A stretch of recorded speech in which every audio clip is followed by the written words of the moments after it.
E aí galera, tudo bem? Nesse vídeo nós vamos falar sobre divisão em camadas, um importante assunto, né, no mundo do desenvolvimento de sistemas, porque a gente visa desenvolver sistemas, né, bem feitos, bem modelados. E a divisão em camadas e outros fatores que nós veremos fazem ou não, né, com que o nosso sistema seja bem feito ou não. Bom, sistemas devem ser projetados, né? Isso é óbvio. Quem não quer programar um sistema e ser bem programado, bem projetado, bem implementado. Bom, para isso a gente deve planejar bem nossos sistemas com bom design de classes. Lembrando sempre que um sistema ser funcional não quer dizer que ele foi bem projetado. A gente pode ter sistemas funcionais muito mal projetados, né? Que aí quando for ser realizada, né, a manutenção desse sistema, né, vai ter um custo maior, um tempo maior, e o que a gente quer é garantir o menor esforço e manutenções posteriores. Bom, para a gente fazer sistemas melhores, né, sistemas bem modelados, bem feitos, a gente precisa falar de alguns conceitos. O primeiro deles é o acoplamento. O que seria o acoplamento? Bom, pensa o seguinte, você tem um sistema lá e várias classes se relacionam entre si.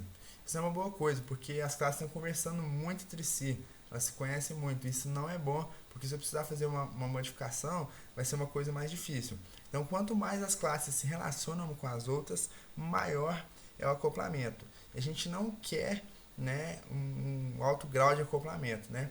Quanto menor, melhor, né? Porque vai facilitar o trabalho quando alterações forem necessárias.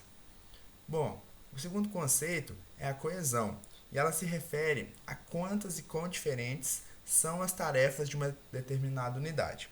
Bom, a gente pode entender unidade como um método, uma classe, um pacote. Nós buscamos alta coesão para maximizarmos a reutilização de código. Porque se você tem métodos coesos, classes coesas, pacotes coesos, você pode reaproveitá-los. Né? No caso de um método, você pode usá-lo em vários lugares do seu código, dependendo. Uma classe você pode usar em outro sistema, um pacote, por exemplo. E a coesão também evita ajudar a duplicação de código, né? Porque às vezes a gente está desenvolvendo, né, um sisteminha lá e a gente vê que a gente duplica código ou às vezes quase duplica, né? Tem operações muito semelhantes. Você pode juntar esse código, criar, né, um novo método para deixar o sistema mais coeso. Outros fatores interessantes, né, que a gente tem que ter consciência na hora de fazer o nosso sistema é projetar as classes com design baseado em responsabilidade. Bom, o que seria isso? O design baseado em responsabilidade fala que cada classe é responsável por tratar os seus dados, né? Eu tenho que saber como me tratar, né? Por quê? Porque você tem que modelar o seu sistema de acordo com que ele seja o mais coeso possível. Né? Se cada classe não souber se tratar, né, quem saberá? A gente deve também projetar classes já pensando em futuras modificações, porque acontece muito, né, em sistemas reais de que a gente tem que ir desenvolvendo coisas novas, né, ao longo do tempo, e então a gente já tem que pensar em futuras modificações. A gente tem que ter cuidado, né, com a definição de futuras modificações, porque senão a gente pode complicar demais, né, as classes agora, né, que é na hora que a gente está tentando fazer, né, modelar o nosso sistema para atender determinado quesito. Bom, a gente tem o acoplamento implícito. Né? A gente falou sobre acoplamento e acoplamento implícito. É a mesma coisa que acoplamento, só que ele tem uma pequena diferença, porque ele ocorre quando uma classe depende de dados internos da outra, mas isso não é tão óbvio. Por exemplo, se altera alguma coisa numa classe e sem perceber, né, você está afetando alguma coisa em outra classe, né, que você não está visualizando. Isso acontece muitas vezes, né, se as classes não forem bem projetadas. E aí, para solucionar esse problema, a gente pode criar, né, dependendo do caso, métodos intermediários. Né? Quando você vê que tem alguma coisa, você precisa, sei lá, realizar uma operação sobre uma classe, mas você não tem acesso a ela, você tem acesso a uma classe que conversa com aquela classe. Então você cria um método intermediário, né, nessa classe intermediária para manter o seu sistema com baixo acoplamento. Bom, um quarto conceito muito importante também é a refatoração, que consiste o quê? Às vezes seu sistema ele cresce muito, né? Então o número de classes cresce muito e é necessário quebrar essas classes, né? Remodelar, dar uma remodelada ali no sistema depois ele já está implementado e funcionando. Então a gente deve reprojetar as classes para manter o bom design. Isso é a refatoração.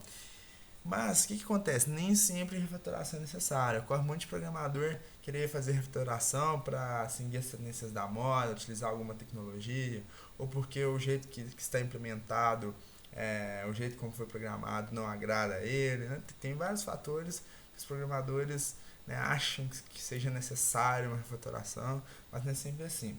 Claro que há casos que só a refatoração, né, pode resolver o problema, mas várias vezes, né, várias vezes, não é necessário.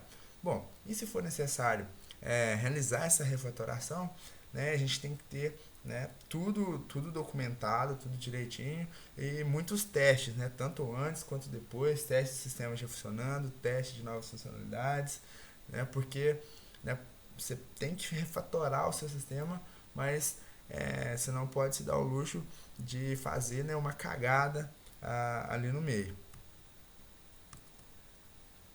Agora, assim, então, né, tendo em vista, né, esses conceitos, a gente pode falar sobre a divisão em camadas, né? Para atendermos essa necessidade do nosso sistema ser bem modelado, a gente faz uma pequena divisão, né, abstraindo as classes do sistema. Bom, a gente pode dividir em três camadas, né, uma aplicação. A gente pode dividir em classes de interface com o usuário, uma camada de classes de regra de negócio, né, que é aquela onde fica a lógica do sistema, e a gente pode ter uma camada que é a classe de acesso a dados, né, que é para salvar e recuperar dados de arquivos ou de banco de dados. Há vários outros padrões, né, que permeiam, né, esse citado acima, mas esse é o mais básico e simples possível. Né, tem outras variações, né, como o MVC e tal, mas a divisão geral é que todo sistema implementa de alguma maneira ou outra, mesmo com alguma variação, é a divisão em camadas. Bom, nessa divisão o que acontece? As camadas de cima conhecem as de baixo, mas nunca o contrário. Né? Ou seja, que por essa imagem, a interface do usuário conhece a regra de negócios, a regra de negócios conhece a camada de acesso a dados, mas o inverso não pode acontecer. Né? Por quê? Seguindo esse princípio, se uma camada for alterada, a de baixo não é afetada em nada. Por exemplo, se eu alterar a interface de usuário, eu não vou afetar a minha regra de negócios, não vou afetar o meu controle. Dá para ter essa noção? Eu posso ter uma interface de usuário em linha de comando, eu posso ter interface gráfica, mas a regra do meu sistema, a regra de negócio, meu controle não vai ser alterado. E é interessante notar também que a classe de dados deve conhecer somente os objetos da classe controle que devem ser salvos e recuperados, mas nunca conhecer as classes que operam sobre eles. Isto é, a classe de acesso a dados, ela pode conhecer, né, os objetos da rede de negócio que vão ser salvos no seu sistema lá, no banco de dados ou em arquivos, porque você precisa saber o que salvar. Você não pode conhecer como é feito, como implementar as classes que utilizam esses objetos. Bom, então foi isso, galera. No próximo vídeo vamos programar segundo a divisão em camadas. Então valeu e até mais.